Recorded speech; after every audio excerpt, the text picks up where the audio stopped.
Modelling এর session. তো আমরা হচ্ছে একটা প্রোটিনের প্রাইমারি সিকোয়েন্স থেকে সেটা অ্যানালাইসিস করে কি কি বের করা যায় এবং সেটার 3D মডেলটা প্রডিউস করে আরেকটা প্রোটিনের সাথে ডকিং করে আমরা কি কি ইনফো বের করতে পারি বা কি কি অ্যানালাইসিস করতে পারি ডাউনস্ট্রিম, সেই জিনিসগুলো হচ্ছে আমরা এই সেশনে দেখব। সো আজকে আমাদের প্রথম দিন এবং আজকে হচ্ছে আমরা প্রোটিনের প্রাইমারি সিকোয়েন্স দিয়ে যে অ্যানালাইসিস গুলো করা যায়, যেসব ইনফো আমরা বের করতে পারি সেগুলো হচ্ছে আমরা দেখব, সেই সফটওয়্যার এবং টুলস গুলা এবং ক্রাইটেরিয়া গুলা কি কি। তার আগে আমরা একটু কথা বলি স্ট্রাকচারাল বায়োলজি নিয়ে। সো স্ট্রাকচারাল বায়োলজিটা কি? So structural biology as the name goes হচ্ছে মলিকুলার স্ট্রাকচারের স্টাডি, যেমন প্রোটিন, আরএনএ, ডিএনএ, এইসব বায়োলজিক্যাল মলিকুলার ডাইনামিক্স স্ট্রাকচারের স্টাডি গুলা। তো আমরা কেন করব স্ট্রাকচারাল বায়োলজি স্টাডি? সো এই যে বায়োকেমিক্যালস গুলা, এদের মধ্যে যে স্ট্রাকচারের বিভিন্ন ধরনের যে পরিবর্তনগুলো ঘটে, সেগুলোর যে এফেক্টস সেটা বোঝার জন্য বা পর্যবেক্ষণ করার জন্য আমাদের হচ্ছে এটার স্টাডিটা দরকার, এই মলিকুলার স্ট্রাকচারের স্টাডি গুলা। দেন আরেকটা কথা আছে যে seeing is believing, right? So structural biology এখন বায়োলজির ফিল্ডে যেমন biotechnology, drug designing, then therapeutics designing, এসবের রিসার্চের কাজে প্রতিনিয়ত লাগছে। দেন তারপর হচ্ছে to understand the architecture of the molecule. So মলিকুলের যে ফরমেশন অর ডিজাইন সেটা বোঝার জন্য আমাদের স্ট্রাকচারাল বায়োলজিটা দরকার। তারপর আমাদের মেটাবলিক পাথওয়ে, যে বিভিন্ন ধরনের যে মেকানিজম, এর প্রোটিনের রেসিডিউ গুলা কোনটা সবচেয়ে বেশি ইন্টারেক্ট করছে, কোন রেসিডিউ গুলা সবচেয়ে বেশি ইম্পর্টেন্ট বা ইন্টারেক্টিভ বাইন্ডিং এ কাজ করছে, সেই রেসিডিউস গুলা আইডেন্টিফাই করার জন্য কিন্তু আমাদের স্ট্রাকচারের এই ডকিং স্টাডি গুলা আমাদের দরকার। দেন হচ্ছে প্রোটিন সারফেসের ফিচার্স গুলো আইডেন্টিফাই করার জন্য, যেমন hydrophobicity, folding, cleft, different feature যেগুলো আমরা জানি একটা নরমাল প্রোটিনে থাকে, সেই ফিচার্স গুলা দেখার জন্য এটা আমাদের লাগবে। দেন মিউটেন্ট প্রোটিনের ডিজাইনিং এর জন্য, মানে রেগুলার প্রোটিনের সিকোয়েন্স থেকে একটা বা দুইটা রেসিডিউ চেঞ্জ করে আমরা একটা মিউটেটেড সিকোয়েন্স পেতে পারি, সেখান থেকে একটা মিউটেটেড প্রোটিন, এবং ওই মিউটেটেড প্রোটিনটা ডিফারেন্ট এনভায়রনমেন্টে, ডিফারেন্ট হচ্ছে সিমুলেশন, হচ্ছে ভার্চুয়াল সিমুলেশন এনভায়রনমেন্টে কিভাবে কাজ করতে পারে অরিজিনাল প্রোটিনটার থেকে ডিফার করে, সেটা অবজার্ভ করার জন্য আমাদের এগুলা দরকার। দেন হচ্ছে ম্যাক্রোমলিকুল গুলার মধ্যে যে বিভিন্ন ধরনের ইন্টারাকশন বা কমিউনিকেশন গুলা যে হয় সেগুলা বোঝার জন্য। তারপর বায়োলজির বিভিন্ন মেমব্রেন গুলা কিভাবে কনস্ট্রাক্টেড এবং আমরা মেমব্রেনস গুলার মধ্যে কিভাবে ডিফারেন্সিয়েট করতে পারবো একটা থেকে আরেকটা, সেটার জন্য আমাদের ভিজুয়ালাইজেশন দরকার। দেন প্রোটিন সিনথেসিস অর মেশিনারি সম্পর্কে জানার জন্য, যে কিভাবে প্রোটিন বিভিন্ন ধরনের সলভেন্ট যেমন ওয়াটার, তারপর আরো যদি ওয়াটারেরও অনেক ধরনের টাইপ আছে, এই ডিফারেন্ট টাইপের সলভেন্টের সাথে কিভাবে ইন্টারঅ্যাক্ট করে, এদের কনফরমেশন, অল্টারনেট কনফরমেশন কিভাবে অ্যাডপ্ট করে, এই সব কিছুর জন্যই দরকার। তারপর ধরুন একটা র সিকোয়েন্স থেকে আমরা কিভাবে প্রোটিনের ফাংশন, ইভেন ইভলিউশনারি চেঞ্জেস গুলা ট্র্যাক করব, সেগুলো জানার জন্য কিন্তু আমাদের ওই প্রোটিনটার স্ট্রাকচারটা নিয়ে পড়াশোনা করা দরকার।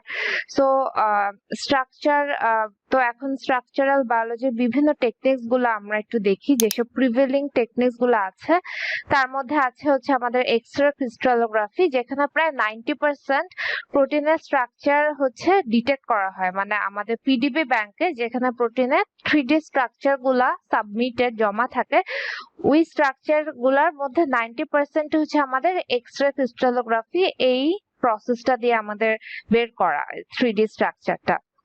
থ্রু এক্স-রে ক্রিস্টালোগ্রাফি আর কিছুই না, একটা ক্রিস্টালের মধ্যে আমাদের স্যাম্পলটাকে প্রথমে ক্রিস্টালাইজ করা হয়, দেন হচ্ছে এক্স-রে দেওয়া হয়, সেটা একটা ডিফ্র্যাকশন ইন্টেন্সিটিটা পরে মেজার করে একটা ইলেকট্রন ডেন্সিটি ম্যাপ ক্রিয়েট করে আমাদের পজিশন গুলা দেখা হয় যে কোথায় হচ্ছে কোন রেসিডিউ গুলো আছে। সো এটা আমাদের এক্স রে ক্রিস্টালোগ্রাফি। তো এটার একটা সমস্যা হচ্ছে এই যে স্যাম্পলটা যে ক্রিস্টালাইজ করা হয় এটা হচ্ছে মাঝে মাঝে ঠিকমতো হয় না, এবং এক একটা স্যাম্পলের জন্য ক্রিস্টালাইজেশন যে ফর্মুলেশনটা সেটা আবার ডিফারেন্ট থাকে। সো অনেক সময় দেখা যায় এক্স রে ক্রিস্টালোগ্রাফিতে আমার যে স্ট্রাকচার গুলা পাই আমরা সেটার মধ্যে অ্যাকিউরেসিটা একটু কম, কারণ হচ্ছে দেখা যায় অনেক জায়গায় ডিটেক্ট হয় রেসিডিউ, কিছু কিছু জায়গায় দেখা যায় ডিটেক্ট হয় না। সো এটা হচ্ছে ক্রিস্টাল ফর্মেশন, এই প্রসেসটা একটু কমপ্লিকেটেড। সো এই প্রসেসটার কারণে হয়। দেন আরেকটা হচ্ছে আমাদের এনএমআর, সেটা হচ্ছে আমার নিউক্লিয়ার ম্যাগনেটিক রেজোন্যান্স। এখানে হচ্ছে আমার স্যাম্পলটাকে একটা ম্যাগনেটিক ফিল্ডে রাখা হয়, তারপর হচ্ছে আমাদের রেডিও ফ্রিকোয়েন্সি জেনারেট করে রেডিও ওয়েভ দিয়ে ওইটার স্পেকট্রামটা হচ্ছে ডিটেক্ট করা হয়। এর আগে হচ্ছে যে অ্যাম্পলিফাই করা হয় যেটা আসে আমাদের স্পেকট্রামটা, তারপর হচ্ছে একটা সিআরটি ডিসপ্লেতে ওই ইয়েগুলা ডিটেক্ট করে আমাদের রেসিডিউ গুলা পজিশন বা নাম এগুলা বের করা হয়। সো এটা হচ্ছে কাইন্ড অফ এর মতো যে একটা মেডিকেল প্রসিডিউর আছে, এভাবে স্ক্যানিং প্রসিডিউর, নামটা মনে আসছে না। তো এনএমআরটা হচ্ছে প্রসেসটা ঠিক ওই রকমই, কিন্তু এটার হচ্ছে অ্যাকিউরেসিটা একটু বেশি এক্স রে ক্রিস্টালোগ্রাফিটার থেকে, কিন্তু এটা হচ্ছে প্রায় 9% এর মতো ইউজ করা হয়। মানে পিডিবি ব্যাংকে পর্যন্ত যত হচ্ছে আমাদের প্রোটিনের স্ট্রাকচার আছে এর মধ্যে প্রায় 8 to 9% হচ্ছে এনএমআর দিয়ে হচ্ছে ডিটেক্টেড 3D স্ট্রাকচার। সো এটা একই জিনিস, স্যাম্পল প্রিপারেশন, তারপর হচ্ছে আমার যেটা আসে আমার রে থেকে স্ট্রাকচারাল অ্যানালাইসিস, জাস্ট একটা ডায়াগ্রাম এনএমআর এর, এবং লাস্টে সেটা হচ্ছে আমার ক্রায়ো ইলেকট্রন মাইক্রোস্কোপি। এটা কম্পারেটিভলি নিউ, মানে বাকি দুইটা টেকনিক্স এর থেকে কম্পারেটিভলি নিউ। সো এখানে হচ্ছে একটা ফ্রোজেন স্যাম্পল থাকে, আমরা একটা ইলেকট্রন বিম দেই স্যাম্পলটার উপর পড়ে, সেটা একটা ইলেকট্রন ডিটেক্টরের মাধ্যমে আমরা হচ্ছে স্যাম্পলের বিভিন্ন পার্টস গুলা ডিটেক্ট করা হয়, কি বলি ডিফারেন্ট রেসিডিউ গুলা। সো এইটা হচ্ছে আমার cryo electron microscopy. So cryo electron মাইক্রোস্কোপিটা সম্ভবত সবচেয়ে বেশি অ্যাকুরেট, কিন্তু এটা হচ্ছে অনেক মানে high maintenance cryo electron microscopy এই প্রসিডিউরটা। সো এবং খুবই হাই রেজলিউশনের 3D স্ট্রাকচার পাওয়া যায় ক্রায়ো ইলেকট্রন মাইক্রোস্কোপি এই প্রসেসটা দিয়ে।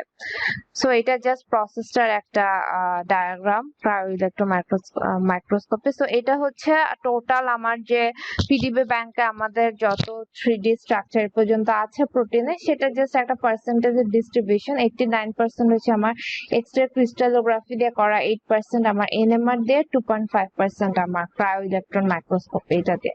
সো এখানে হচ্ছে যা তিনটা প্রসেসের একটা কম্পারেটিভ একটা দেওয়া যে কোনটার প্রস এন্ড কনস গুলা। সো এনএমআর এ হচ্ছে আমার হাই রেজুলেশন আসছে সবচেয়ে হাই রেজুলেশন, আর হচ্ছে ক্রায়ো ইলেকট্রন মাইক্রোস্কোপিটার হচ্ছে স্যাম্পল প্রিপারেশনটা একটু সোজা বাকি দুইটা থেকে, কারণ এটা জাস্ট ফ্রোজেন স্যাম্পল করা হয় এবং এটা ছোট ছোট প্রোটিনের স্ট্রাকচার গুলাতে এটা ইউজ করা হয় ক্রায়ো ইলেকট্রন মাইক্রোস্কোপি। সো এখানে একটু পরে হচ্ছে দেখলে বোঝা যাবে, স্লাইডটা যখন আপনাদেরকে দিয়ে দেওয়া হবে। সো সবচেয়ে বেশি প্রিভেলিং হচ্ছে এক্স রে ক্রিস্টালোগ্রাফি, এটা আমরা বুঝলাম তিনটা টেকনিক থেকে। সো এখন আমাদের কথা হচ্ছে আমরা কম্পিউটেশনাল মেথড কেন ইউজ করব আমাদের এক্সপেরিমেন্টাল মেথড থাকা সত্ত্বেও। সো এটা প্রধান কারণ হচ্ছে আমাদের সবার জন্য অ্যাক্সেসিবল না এই মেথড গুলা, মানে এগুলা খুবই কস্টলি, এবং সেই তার বিপরীতে এই যে আমাদের কম্পিউটেশনাল যে মেথড গুলা সেগুলা খুবই হ্যান্ডি। এগুলো আমরা বাসায় বসে জাস্ট ফ্রিতে, জাস্ট যদি একটা ল্যাপটপ থাকে নর্মাল পাওয়ারের, নর্মাল প্রসেসরের, সেটা দিয়ে আমরা করতে পারতেছি। তো আপনি আপনার ঘরে বসে ল্যাপটপে ডেস্কটপ ইউজ করে একটা স্যাম্পল প্রোটিনের স্ট্রাকচারটা প্রিডিক্ট করতে পারছেন। দেন খুবই ফাস্ট প্রসেস এবং খুবই সহজে আপনার প্রোটিনের একটা স্ট্রাকচার ফান্ডামেন্টাল লেভেলে বুঝতে পারছেন, এবং প্রোটিনের বিভিন্ন ধরনের যে ইন্টারেকশন গুলো হয় সেগুলো আপনারা হচ্ছে ইনসাইটটা পাচ্ছেন। সো এই সেশনে আমরা কিভাবে কম্পিউটেশনাল মেথড ইউজ করে প্রোটিন মডেলিং করব, দেন আবার ডকিং এবং এর বিভিন্ন ইন্টারেকশন গুলা ভিজুয়ালাইজ করব, সেটা স্টেপ বাই স্টেপ দেখব। সো প্রোটিনের কনফরমেশনটা আমরা একটু দেখি সেটাতে স্টেপে যাওয়ার আগে। সো আমরা জানি যে প্রোটিন হচ্ছে তৈরি অ্যামাইনো অ্যাসিড দিয়ে, তো অ্যামাইনো অ্যাসিড দিয়ে তৈরি। সো যে লিনিয়ার সিকোয়েন্সটা তৈরি হয় প্রোটিনের প্রথমে, সেটা হচ্ছে আমাদের প্রোটিনের প্রাইমারি স্ট্রাকচার, একদম অ্যামাইনো অ্যাসিড দিয়ে যে লিনিয়ার স্ট্রাকচারটা ফার্স্ট লেভেল। তো তারপরে যে এই লিনিয়ার স্ট্রাকচারের মধ্যে যে হাইড্রোজেন বন্ডিং হয়ে যে স্টেবল ফোল্ডিং প্যাটার্নস গুলো ক্রিয়েট হয়, সেগুলো হচ্ছে আমাদের সেকেন্ডারি স্ট্রাকচার। এখানে হচ্ছে আমাদের ফোল্ডিং হয় প্রাইমারি স্ট্রাকচারের ভিতরে, হাইড্রোজেন বন্ড ক্রিয়েট হয়। তো এর মধ্যে আছে আমার আলফা হেলিক্স এন্ড আমার বেটা শিটস। সো আলফা হেলিক্স আর বেটা শিটস হচ্ছে আমার সেকেন্ডারি স্ট্রাকচারের মধ্যে। বেটা শিটস আবার দুই ধরনের হয়, একটা হচ্ছে প্যারালাল এবং anti parallel. So alpha helix নাম শুনে আমরা বুঝতে পারছি যে এটার হেলিকাল লাইক স্ট্রাকচার, এবং বেটা শিট হচ্ছে বেটা শিট মানে শিট লাইক স্ট্রাকচার। সো বেটা শিটের প্যারালাল এবং আর অ্যান্টি প্যারালাল স্ট্রাকচার কিন্তু বেশ সিমিলার, জাস্ট রিপিটেড টার্নস গুলা প্যারালাল কনফরমেশনের জন্য একটু ছোট, মানে প্যারালাল কনফরমেশন প্রায় 6.5 আর্মস্ট্রং এর মতো, এবং অ্যান্টি প্যারালাল একটু বড় 7 আর্মস্ট্রং এর মতো। এটা একটা ডিফারেন্স। সো এটা আমার প্রাইমারি স্ট্রাকচার, এটা হচ্ছে আমার প্রোটিনের সেকেন্ডারি স্ট্রাকচার, যেটা হচ্ছে আমার আলফা হেলিক্স। এখানে হচ্ছে একটা আর গ্রুপস বাইরে বের হয়ে থাকে আউটওয়ার্ড, যেটা হচ্ছে বিভিন্ন ধরনের লিগ্যান্ডের সাথে রিয়েক্ট করতে পারে বা অন্য গ্রুপের সাথে রিয়েক্ট করে আমার আরেকটা ফোল্ডার স্ট্রাকচার ক্রিয়েট করতে পারে এই আলফা হেলিক্স। আর এটা হচ্ছে আমার বেটা শিটসের স্ট্রাকচার, প্যারালাল অ্যান্টি প্যারালাল। তো সেকেন্ডারি স্ট্রাকচারের আরেকটা পার্ট হচ্ছে আমার মোটিভ বা ফোল্ড। সো মোটিভ এবং ফোল্ড টার্মটা হচ্ছে ইন্টার এক্সচেঞ্জেবলি ইউজ করা যায়। জাস্ট ফোল্ড টার্মটা অ্যাপ্লাই করা হয় একটু কমপ্লেক্স প্যাটার্নের ক্ষেত্রে। সো মোটিভ বা ফোল্ড যে সেগমেন্টটা থাকে সেটা ইন্ডিপেন্ডেন্টলি স্টেবল থাকে না, এটা জাস্ট একটা সেকেন্ডারি স্ট্রাকচার যেটা কোনো হচ্ছে আমার কোনো অ্যাসাইন করা ফাংশন নাই, মোটিভ যেটাকে আমরা বুঝি। আর একটা স্মলার মোটিভ আবার অনেকগুলা মোটিভ মিলে হচ্ছে মানে একত্র হয়ে একটা বড় একটা মোটিভ ক্রিয়েট করতে পারে। যেমন এটা হচ্ছে আমার বেটা আলফা বেটা লুপ, এখানে হচ্ছে আমার বেটা স্ট্রাকচার আছে, তার সাথে একটা আলফা হেলিক্স, দেন বেটা, আবার একটা বেটা শিট। সো এটা হচ্ছে আলফা বেটা আলফা লুপ। এই সেকেন্ডারি স্ট্রাকচারটা মিলে আমরা যে ফোল্ডটা পেলাম সেটাই হচ্ছে একটা মোটিভ। এখানে আবার আলফা আর আলফা, দুইটা আলফা হেলিক্স মিলে একটা মোটিভ পাচ্ছে। সো এগুলো আবার একসাথে একত্র হয়ে আরো বড় স্ট্রাকচারের মোটিভ ক্রিয়েট করতে পারে। যেমন এই বেটা আলফা বেটা লুপ থেকে আমরা আলফা বেটা ব্যারেল পাচ্ছে। সো এটা গেল আমার মোটিভ।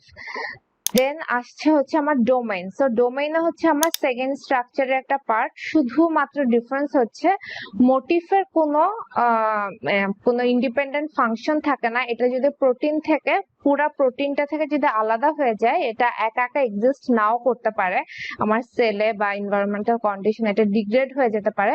কিন্তু ডোমেইনটা সেই ক্ষেত্রে অনেক ইন্ডিপেন্ডেন্ট। ডোমেইনের একটা অ্যাসাইন করা ফাংশন থাকে, প্রতিটা ডোমেইনের কোনো না কোনো কাজ থাকে, এবং এটা প্রোটিন থেকে যদি আলাদা হয়ে যায় এটা তাও ইন্ডিপেন্ডেন্টলি কাজ করতে পারে। সো এটাই হচ্ছে প্রোটিন আর মোটিভ আর ডোমেইনের মধ্যে মূল ডিফারেন্স যেটা।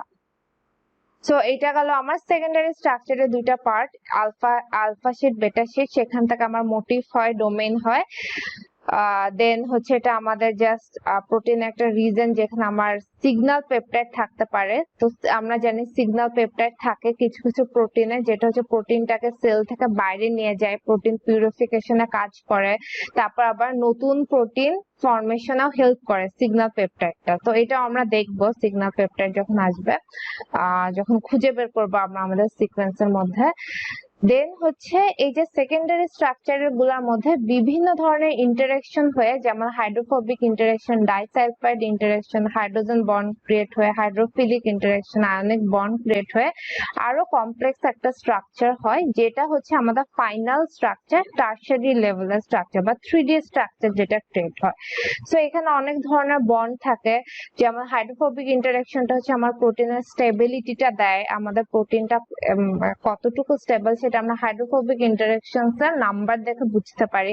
হাইড্রোফিলিক ইন্টারেকশনটা বাইরের সলভেন্টের সাথে এটা ইন্টারেক্ট করে, বা যদি কোনো লিগ্যান্ড আসে সেটার সাথে হচ্ছে আমার এই হাইড্রোফিলিকের এই বন্ডটা ভেঙে লিগ্যান্ডের সাথে এটা রিয়েক্ট করে, হাইড্রোফিলিক ইন্টারেকশন গুলা থাকে। দেন ডাইসালফাইড ব্রিজ থাকে, এটাও হচ্ছে আমাদের হচ্ছে প্রোটিনের স্ট্যাবিলিটিটা দেখায়। তো এভাবে আমাদের অনেক ধরনের বন্ড থাকে যেটা ক্রিয়েট করে আমরা ফাইনালি পাই আমাদের টারশিয়ারি স্ট্রাকচারটা।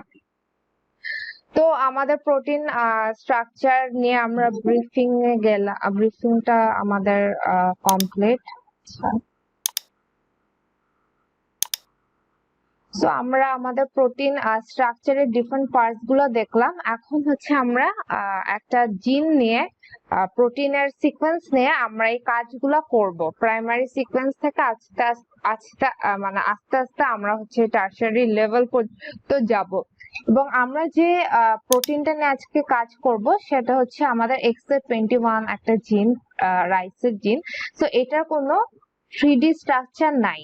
পিডিবি ব্যাংকে XA21 এর কোনো 3D স্ট্রাকচার নাই, এবং সে কারণে এটা আমরা নিজেরা জেনারেট করে এটা নিয়ে বাকি বিভিন্ন ধরনের কাজ করব। সো এটা হচ্ছে বিভিন্ন রিসার্চে দেখা গিয়েছে যে এটা হচ্ছে খুবই ব্রড টার্ম রেজিস্ট্যান্স দেয় রাইস ব্যাকটেরিয়াল ব্লাইট এই ডিজিজটার এগেইনস্টে, এবং অনেক ধরনের হচ্ছে সেল সারফেস রিকগনিশনের প্যাথোজেন রিকগনিশনের কাজেও এটা হেল্প করে। বিভিন্ন ধরনের ডিফেন্স রেসপন্স বা হচ্ছে বিভিন্ন ধরনের প্যাথোজেন কি বলবি পিএমপি যেটা প্যামস এবং ম্যামস যেটাকে বলা হয়, ওই পাথওয়ে গুলার কাজেও এই জিনটা অনেক হেল্প করে XA21, কিন্তু এটার কোনো প্রোটিনের স্ট্রাকচারটা নাই। তো এটাই আমরা আজকে দেখব।